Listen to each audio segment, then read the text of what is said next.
Good morning, everyone, and I'm really glad to meet you here. This is a wonderful occasion, amazing event. I'm really proud of what the Hack in the Box guys did, considering that they're coming back to Dubai after 8 years.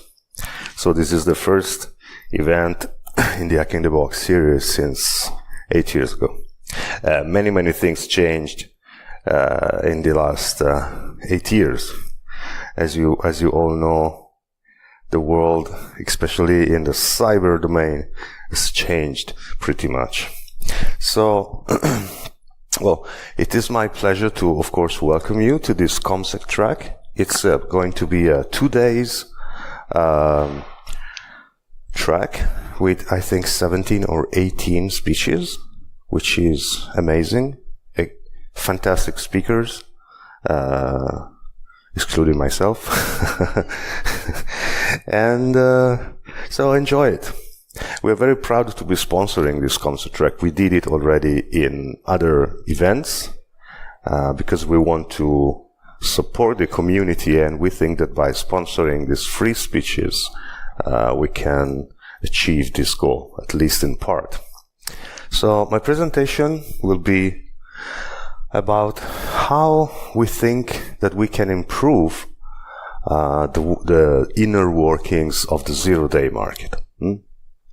I will introduce briefly myself, and then we will get into the topic. So now I'm director of CrowdFence. I, with the help of lawyers, ethical hackers, researchers, I designed CrowdFence in 2016, then we built it up in 2017, and we went public in April this year. So officially CrowdFence is operating since 7 months at this point, but in fact it was created 1 year earlier. But we really had to study a lot because we wanted to bring some innovation in this field. Previously, I was into the IT security before it was called cyber since the late 90s. And my last job before designing and managing CrowdFence was being the director of KPMG for the cybersecurity division. I had a lot of contacts with government agencies. I am a contributor to Italy's National Cyber Strategy, which was published in 2013. I wrote many guidelines, frameworks, and best practices documents over the years, collaborating with ENISA, which is European cybersecurity agency, and so on and so forth. But let's go straight to the point. The zero-day market. Well, first of all, what do we mean when we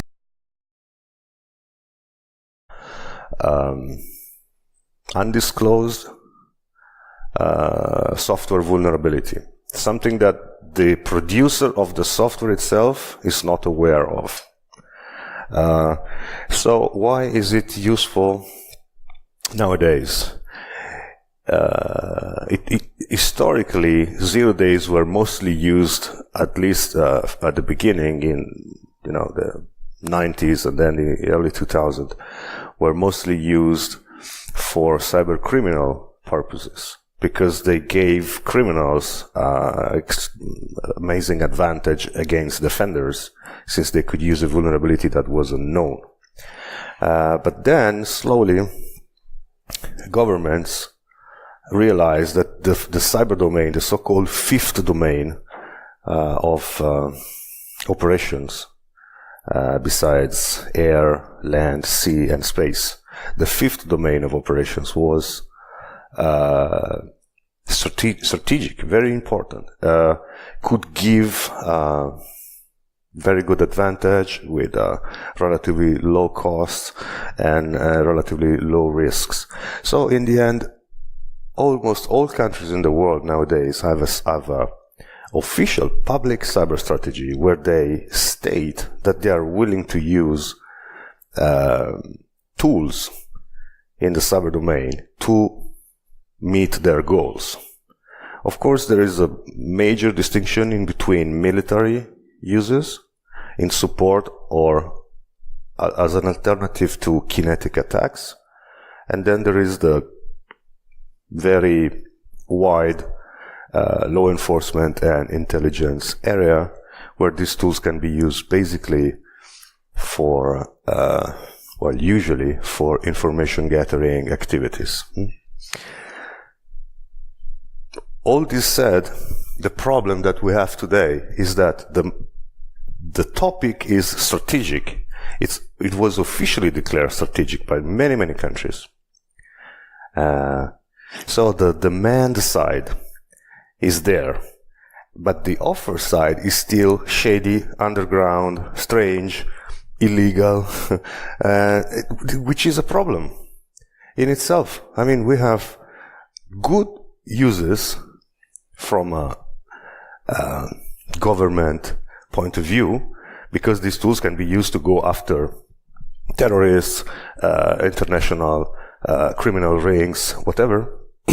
And then there is no offer side, because the offer side is still shaped as it was years ago. So now we have a chaotic and very inefficient from a business point of view situation. And this is what CrowdFence is trying to humbly improve. It will take time because there are some historical practices. I don't want to say best practices, but still there are some practices which developed in the past 15 years, which are very hard to modify. People now, from the offer side, think in the wrong way because they're still applying the old trades of the craft concepts. Also, there is another issue. Researchers are usually underpaid and, excuse me the pun, but exploiters are very often exploited. Okay? This is bad, because these people are geniuses to find fully working in the field, not in theory.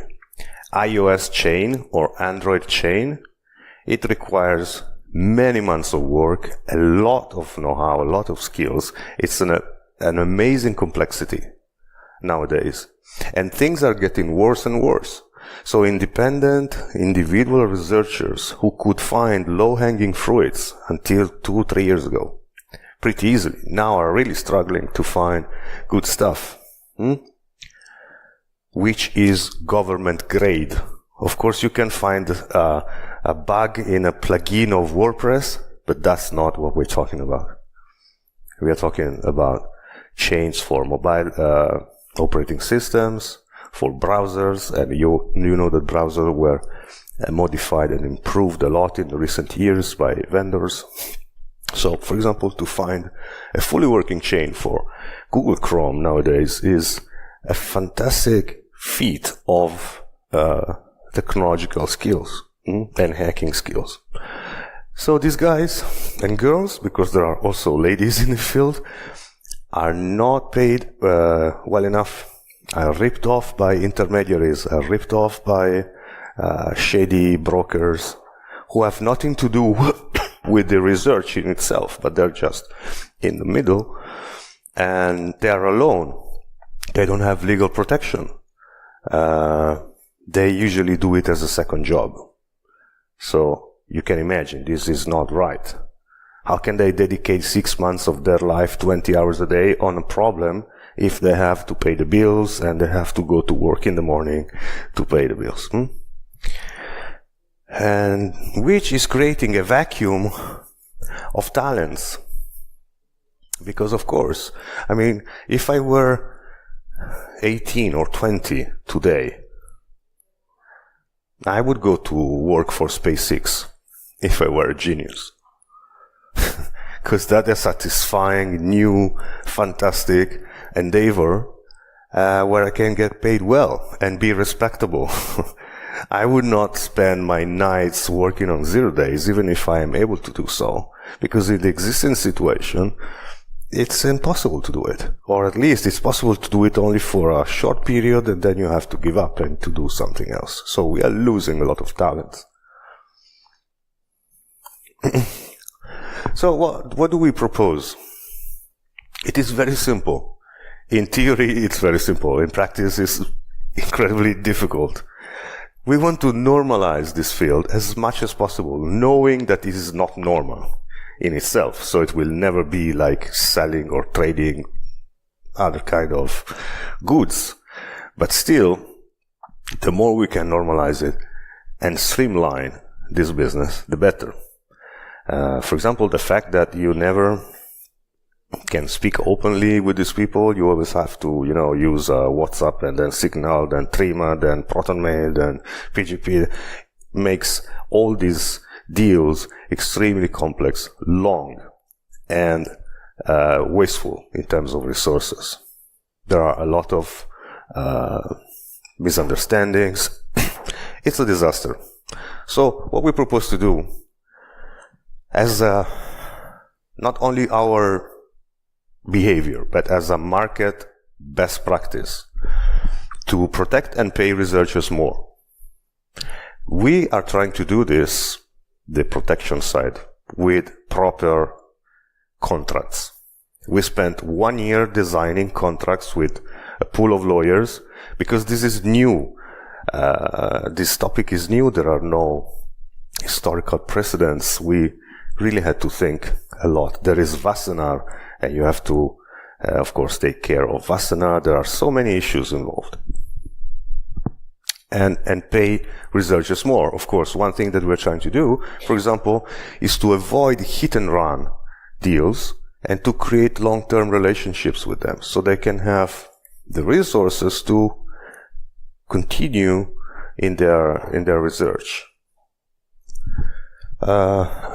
Reduce unnecessary middlemen. The unnecessary is the key here. Many middlemen nowadays in this market are unnecessary, but not all of them. Some of them are adding value, creating better conditions, helping to build up a network of skilled people, and so on. So this is not an attack against brokers. This is an attack against brokers who are sending 5 emails and making $500,000 out of it. And that's all what they do in their life, okay? Of course, this requires to dedicate more economic resources. It was, strange as it might sound, until recently, this was a poor market. When we think that we're dealing with government agencies who are looking into solutions to meet their goals, this was a relatively poor market compared to other defense and intelligence markets, where prices are much, much higher. And also, we need to develop and adopt best practices, in our opinion, for the good of all the players in this field. So what did we do in practice in the last 7 months, which is a very short period of time? First of all, we, in April, launched the largest public bug bounty program in history, at least the largest official bug bounty program in history. So we said, we are looking for a very specific set of capabilities, and we published them on our website. Basically, since we are working with law enforcement and Intel, browsers and mobile systems. And we put a price on these capabilities, and we said, if you want to talk with us, please come. And we set out, define a budget for this bug bounty program of 10 million US dollars. And we almost completed this first bug bounty program. We are in the process of launching a new one in early 2019. So it was successful. I personally wasn't convinced that it was going to be successful for many reasons, but in fact, in the end, I was surprised, positively surprised. Many people approached us, even if we were new, nobody knew us before. So there were so many issues, so many things that could have gone wrong. In fact, they approached us and we find fantastic capabilities and fantastic people. Then, since there is a huge communication problem between us and researchers by using the old methods, we decided to create a collaboration platform, which of course was very well thought. This doesn't mean that it will not be hacked. I know it will be hacked sooner or later.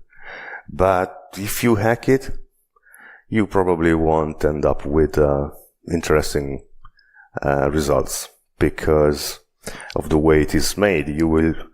It's based on full end-to-end encryption, so you don't have the keys of the others which are not on the server. So it's complicated. You can probably hack a single person who is using the platform. And maybe if you're really, really good, you can even hack the server, but then probably you won't have, it will take too much effort for too little advantage. So anyway, it's working well. At this point, I can give you some numbers. Considering that we are talking about a very secretive, very strange field, and where trust is extremely important. At this point, since late September, so in 2 months, 30 researchers sign up to the VRH Vulnerability Research Hub and started proposing their research and their 0 days. So in itself, 30 people is a small number, but you don't need more, I think, than 50 people around the world to have a steady stream of capabilities. That's all we need. So in fact, I think it's not bad. It's just the beginning. We started only 2 months ago. So 2 months and a half ago. So of course, next year we will expand the VRH. We will add a training area and an area where there will be challenges that to be solved require the development of 0 days. So this will be a way to support young talents so that they have a cyber fire range where they can practice, and they will find a very good training material also. And so, well, we are experimenting. As you can understand, this was never done before. So I'm trying to, with my colleagues, find solutions to problems that were never tackled in this way.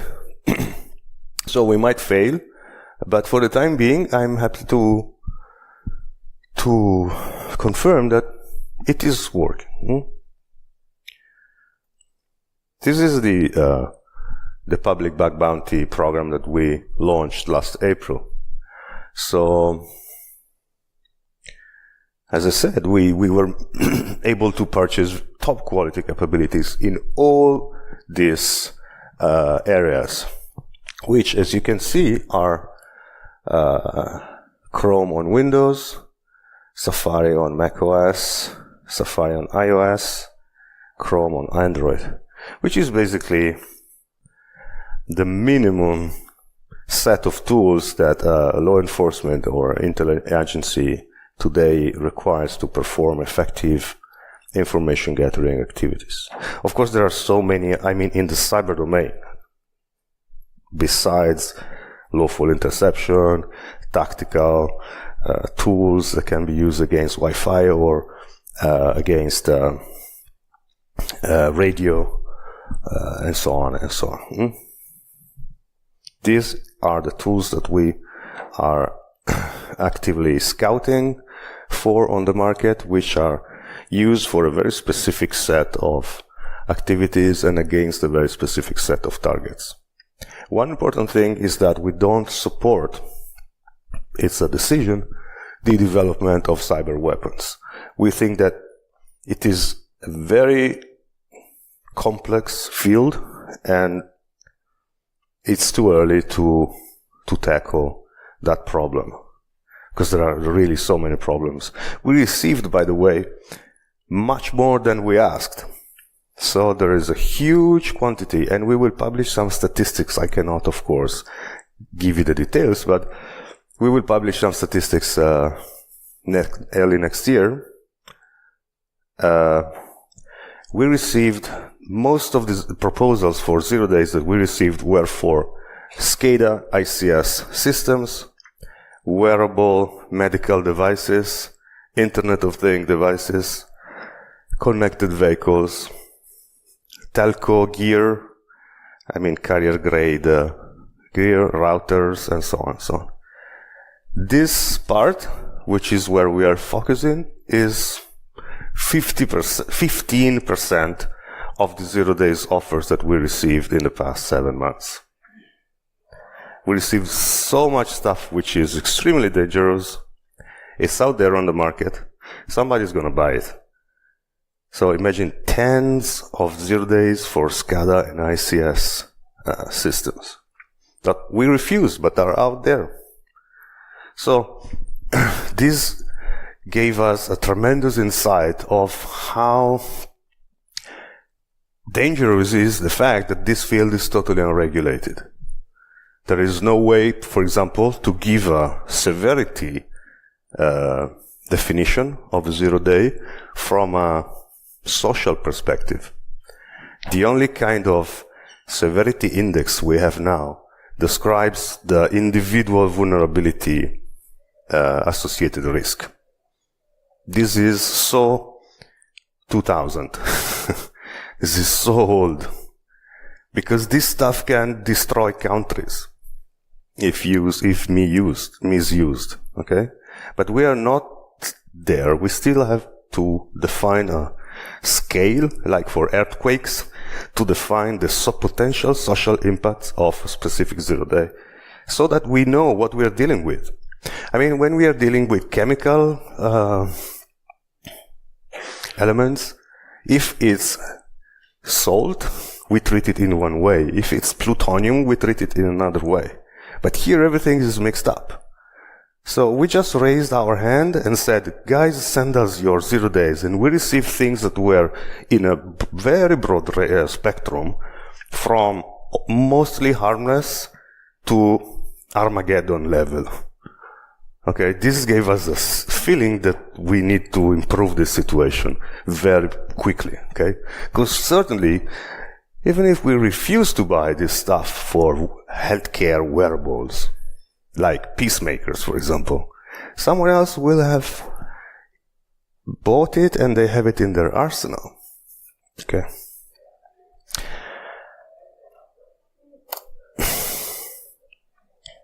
The VRH is made to be extremely simple. So there is a process, there are workflows to manage the submission, the discussion, the negotiation for the economic terms, the generation of a contract, with the technical data sheet which is generated by the platform after all the information has been double-checked in between us and the seller. This basically, in a zero trust model, of course, where nobody trusts the other side, at least at the beginning,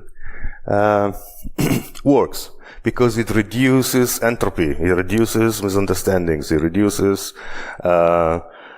issues that are always present in our field. For example, I'll give you an example. This morning I received a feedback from a very important broker about a deal that we are having and it's going on since 2 months. And by the way, since the goods that we are dealing with have a very short lifespan, a 2 months negotiation is madness, because you should close the deal in 2 weeks. If you do it in 2 months, then you lost 2 months, and maybe that thing is going to be patched next week. Okay, so the length of the negotiation is extremely important. We need to be able to reduce it and to make it more efficient. But anyway, this guy replied and said, look, yes, thank you for the last version of the contract. We agree on everything. But the researcher said that he wants to change all the specs and the terms. And it should have been signed today. Okay, so I will have my problems after this presentation to fix this situation. And this is crazy. It happens all the time. It's impossible to work this way. It's so inefficient and so wrong. So that's why we decided that we wanted to introduce this concept and to make it grow slowly over time when people will start, trusting the platform, trusting the company, understand the concept behind the VRH. We expect it to grow more and more. Because of course, even if the researcher in this case is very close to break the deal after 2 months of negotiations, and if the 0 days that he is selling are patched tomorrow, he will lose everything. So it's also against his own interest to behave this way. Still, that's the way they are used to work, because they were scammed and they were exploited in the past, so they don't trust anyone. And they are extremely aggressive. They want money up front, which is impossible when you're paying millions for something that you don't have in your hands. So it's a really difficult situation that we definitely need to improve. This is how the VRH looks when you are inside. From my point of view, you have a list of submissions with their statuses, with all the notes. There is an internal chat, which is also end-to-end encrypted, that you can use. If you want, you can use a hardware token to keep your keys. Next year, we'll probably introduce a super hardened version of the client, which is possible to, can be executed inside, let's say, a Tails machine or something like that. Results, when everything works, which is not always the case, faster time to market for all the players involved, and higher quality of products, because of course there is a lot of checking that goes on between our team and the researcher due to the fact that there is a real-time chat, and then as soon as because we are discussing about something that we don't have, we cannot see the code before we close the deal and pay. We can only test after we have received the code. So the discussion is going on before having the code in our hands. It is really difficult. We need to making the right questions. We need to understand all the implications and how the things are really working behind the scenes, and so on and so on. It's like black magic, actually, which is bad. I would like to make it a more normal kind of job, because black magic can do wonders once, twice, 3 times, and then it doesn't. Okay, we cannot rely on luck or magic. When you join the VRH, you are requested to add a public PGP key, because the platform sends some notifications from time to time, which are PGP encrypted. Then you generate locally in your browser your private and public keys for the platform, and you add your own passphrase so that the private key is protected by that. So if you forget your passphrase, of course, you cannot access anything with the existing account. And this is how you create a submission. It's a form. Why in 2018 shouldn't we try to optimize this process and send, we receive offers on napkins, literally, on TXT files where there is 2 information and then asking price $2 million. Come on. This is not possible. So it's a form that makes you a lot of questions. The answers are not mandatory at the beginning. So you can decide what you want to say at the first when you first submit your stuff. And then our tech guys will come back to you and say, can you please clarify this? What do you mean by that? Can you please tell us how the sandbox evasion process works, blah, blah, blah. And they keep talking. Also, by doing this, they create a relationship in between highly skilled technical people. Also, the researchers sometimes can have some feedback from us that help him or her to improve his 0 day or her 0 day. When we make improvements, we usually give them back to the researcher, which is something that nobody, as far as I know, is doing.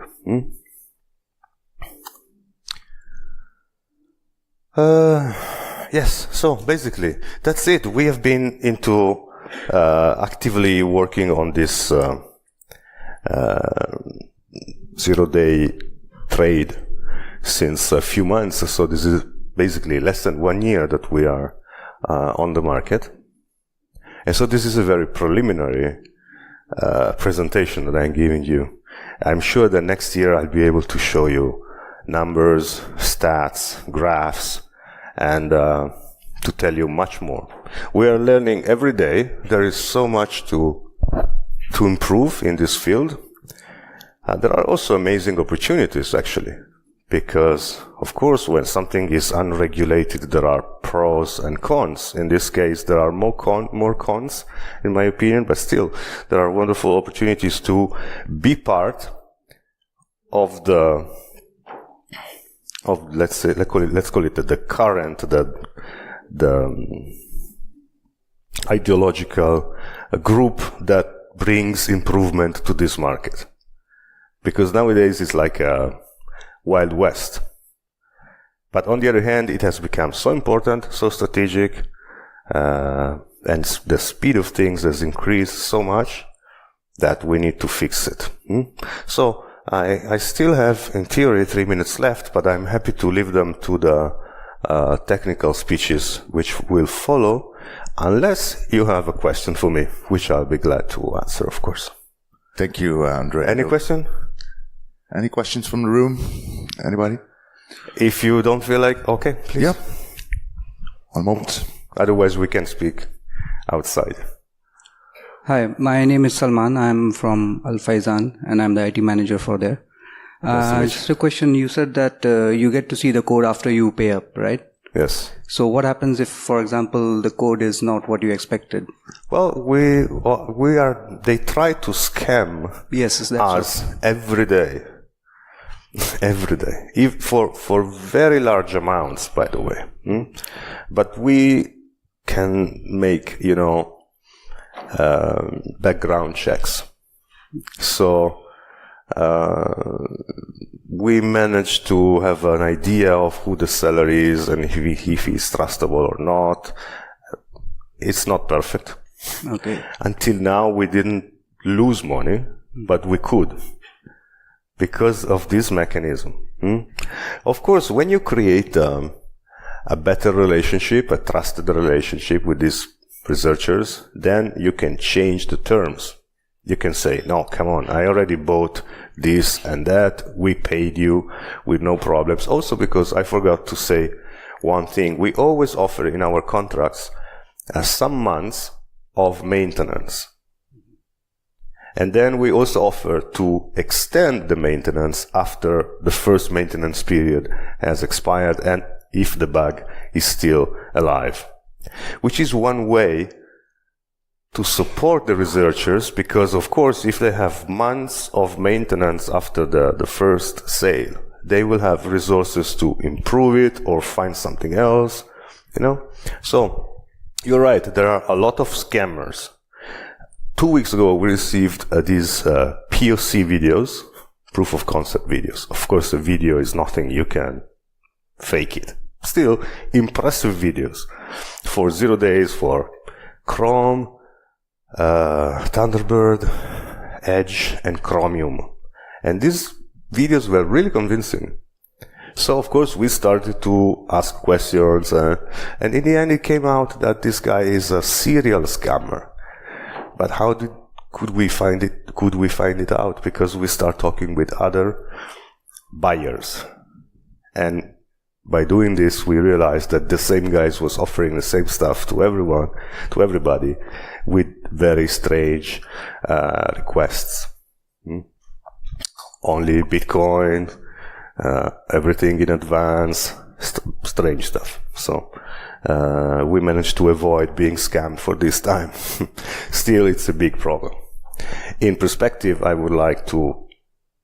working to establish long-term relationships with researchers. So this trust issue, I cannot say it will disappear, but it can be reduced to almost normal levels. Any other question? Okay. So, thank you very much. It was a pleasure. And if you have any questions that you want to talk privately, we can meet outside. Thanks a lot. Bye.